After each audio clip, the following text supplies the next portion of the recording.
कुछ अजीब सा महसूस हुआ तो मुझे साक्षी की चिंता होने लगी। उसके कमरे में जाकर मैंने देखा साक्षी हमारी पॉली को मारकर खा रही थी। इतना कहकर रेवती जोर जोर से रोने लगती है।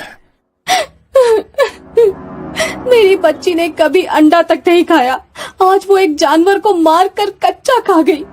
ऐसा कैसे हो सकता है माँ जी? अच्छा तू चल मेरे साथ साक्षी के कमरे में। मैं वहाँ नहीं जा सकती, वो साक्षी नहीं है, वो अभी कुछ भी कर सकती है। माँ जी आप भी मत जाइए वहाँ। बेटा तू चल मेरे साथ, मुझे अपनी आंखों से देखने तो दे, घबरा क्यों रही है, मैं हूँ ना तेरे साथ।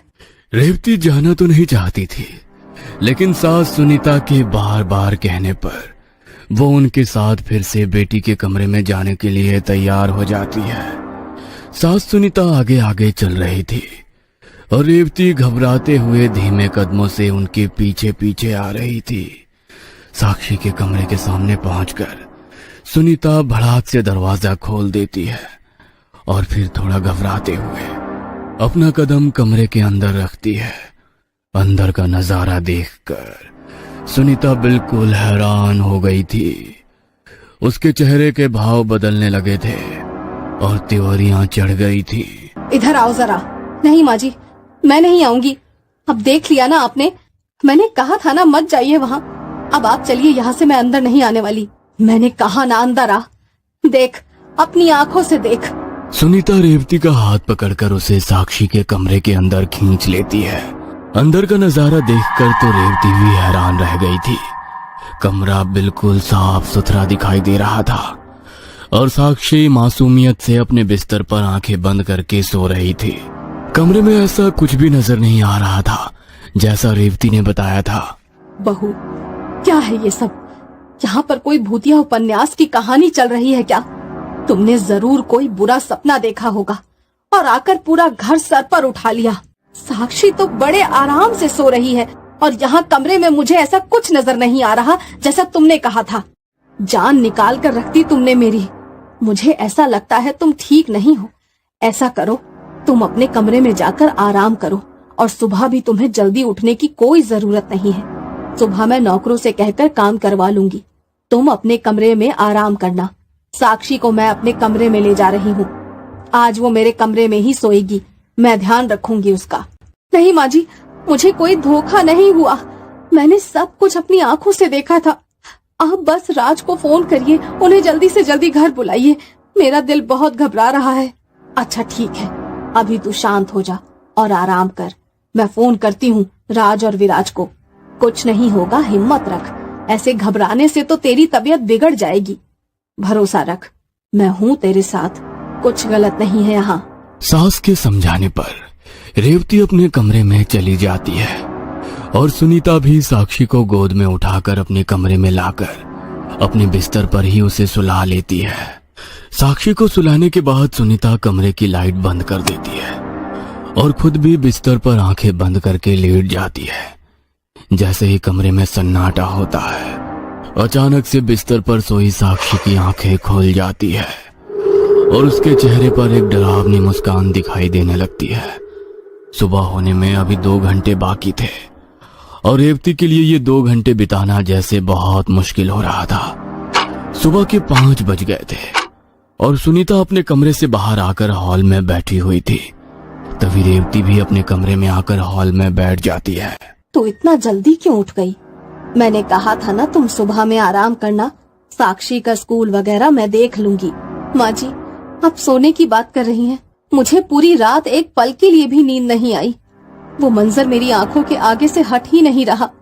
बस अब मुझे राज के आने का इंतजार है, वही इस समस्या का कुछ समाधान निकालेंगे। मेरा तो दिमाग जैसे कुछ भी सोचने समझने की हालत में ही नहीं है। सुनीता और रेवती बातें कर ही रहे थे कि अचानक उन्हें साक्षी के कमरे से जोर जोर से हंसने खिलखिलाने की आवाज सुनाई देने लगती है। साक्षी तो आपकी कमरे में सोई थी ना, है ना माँ जी? फिर ये उसके कमरे से किसके हंसने की आवाज आ रही है?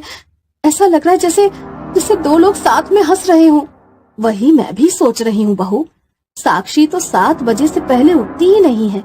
ये कब उठी और अपने कमरे में जाकर खेलने भी लगी? मैंने तो उसे उसके कमरे की तरफ जाते हुए नहीं देखा। तू कहे तो मैं देख कर आऊं, नहीं माँ जी, मैंने कहा था ना उस कमरे में कुछ है। आप प्लीज मत जाइए। मुझे तो पूरा यकीन है, रात में भी जो मैंने देखा वो कोई सपना नहीं था, ना मेरे मन का वहम था। मैं पागल नहीं हूँ। रेवती बहुत ज्यादा डरी हुई थी। सुनीता की भी डर से हालत खराब थी और साक्षी के कमरे से लगातार हंसने बोलने की आवाजें सुनाई पड़ रही थी।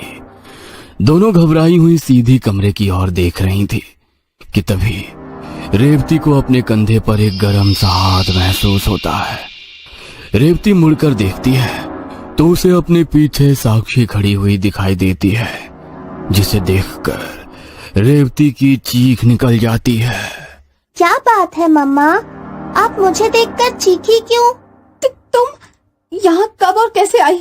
दादी के कमरे से आई तो देखा आप दादी के साथ कुछ बात कर रहे हो, इसीलिए मैं भी आपके पास ही आ गई। लेकिन आप डर क्यों गई मम्मा? ये आवाज सुन रही हो तुम? अगर तुम यहाँ हो तो तुम्हारे कमरे से आवाज कैसे आ रही है? अभी बताती हूँ, चलो मेरे साथ, खुद देख लो। साक्षी अपनी माँ और दादी को लेकर अपने कमरे में जाती है तो देखती है कि अंदर बेड पर साक्षी की गुड़िया पड़ी हुई है और वही लगातार हंसी की आवाज अपने माइक से बजा रही थी। मम्मा मेरी डॉल है ना, ये उसका कमाल है। इसमें कोई भी अपनी वॉइस रिकॉर्ड कर सकता है और जब चाहे सुन सकते हैं। डॉल को बिस्तर पर पड़ा देखकर रेवती और सुनीता की जान में जान आ जाती है। देख लिया बहू, तिल का ताड़ कैसे बनता है। क्या बात थी और हम क्या समझ रहे थे। एमिली एक बात बताओ, मैंने तो बस एक ही हंसी की आवाज रिकॉर्ड की थी, फिर ये दूसरी आवाज किसकी थी? हाँ समझ आया, तुझे मेरी मम्मा को परेशान करने में बहुत मजा आता है ना। साक्षी की बात सुनकर डॉल एक बार फिर से साक्षी को देखकर मुस्कुराने लगती है। साक्षी बेटा, आओ अब स्कूल के लिए रेडी हो जाओ। दादी की आवाज सुनकर साक्षी स्कूल के लिए रेडी होने लगती है और कुछ देर बाद स्कूल के लिए निकल जाती है। रेवती जाकर साक्षी का कमरा समेटने लगती है। तभी उसे डॉल एमिली के अंदर से एक बार फिर बेटी साक्षी की आवाज सुनाई देती है। थैंक यू मम्मा, आप डर गए थे ना? लगता है फिर से साक्षी ने अपना वॉइस रिकॉर्ड किया होगा। डॉल की आवाज को इग्नोर करके रेवती साक्षी का कमरा समेटना शुरू करती है। तभी उसे डॉल की बैटरी बेड के पीछे पड़ी हुई दिखाई देती है। ये नहीं हो सकता, इसकी बैटरी तो यहाँ पड़ी हुई है, फिर ये आवाज कैसे आ रही है? रेवती कांपते हाथों से डॉल को उठाती है और पलटकर देखती है। डॉल के अंदर से बैटरी गायब थी। रेवती के हाथों से डॉल छूटकर वहीं गिर जाती है और रेवती कमरे से भागने लगती है। तभी रेवती के कानों में एक बार फिर डॉल की आवाज गूंजती है। डर लग रहा है ना? रेवती भागते हुए बाहर हॉल तक आती है। तभी उसे अपने सामने पति राज खड़ा हुआ नजर आता है। रेवती, क्या हुआ? ऐसे क्यों दौड़ रही हो? क्या है वहाँ? राज, वो साक्षी के कमरे में वो गुड़िया, वो बिना बैटरी के बोल रही है। क्या मतलब है तुम्हारा? ठीक से बताओ क्या हुआ है? पति की बात सुनकर रेवती कल रात से लेकर अभी तक घटी सभी घटनाएं पति को बताती है। मुझे कुछ भी समझ में नहीं आ रहा है रेवती, ऐसा भी कहीं होता है क्या? तुम मुझे देखने दो, ऐसे कैसे बिना बैटरी के डॉल बातें कर रही है? राज कमरे में जाता है और डॉल को उठाकर देखता है तो वाकई उसके अंदर से बैटरी गायब नजर आती है। ये देखो रेवती, तुम्हारी बात सही है, इसके अंदर बैटरी नहीं है, लेकिन ये चार्जेबल है। साक्षी ने इसे चार्ज कर रखा है, इसलिए बिना बैटरी के भी उसमें आवाजें सुनाई दे रही है। एक बात बताओ, तुम कब से इतनी अंधविश्वासी हो गई? कोई गुड़िया बिना बैटरी के बोल सकती है, ऐसा ख्याल कहाँ से आया तुम्हारे दिमाग में? अरे थोड़ा टीवी कम करो, दिमाग पर असर हो रहा है तुम्हारे। और ये मैं मजाक नहीं कर रहा हूँ, सीरियस हूँ। रेवती के सारे दावे एक के बाद एक झूठे साबित हो रहे थे, लेकिन जाने क्यों रेवती का मन मानने को तैयार नहीं था कि ये सब एक संयोग या उसकी गलतफहमी थी। दोपहर के 2 बज गए थे और साक्षी खाना खाने के बाद गार्डन में खेलने के लिए निकल गई थी। रेवती इन सब घटनाओं के बाद कुछ अच्छा महसूस नहीं कर पा रही थी, इसलिए फिलहाल वो साक्षी के कामों से खुद को अलग रख रही थी। साक्षी के साथ उसकी दादी भी पार्क में ही थी।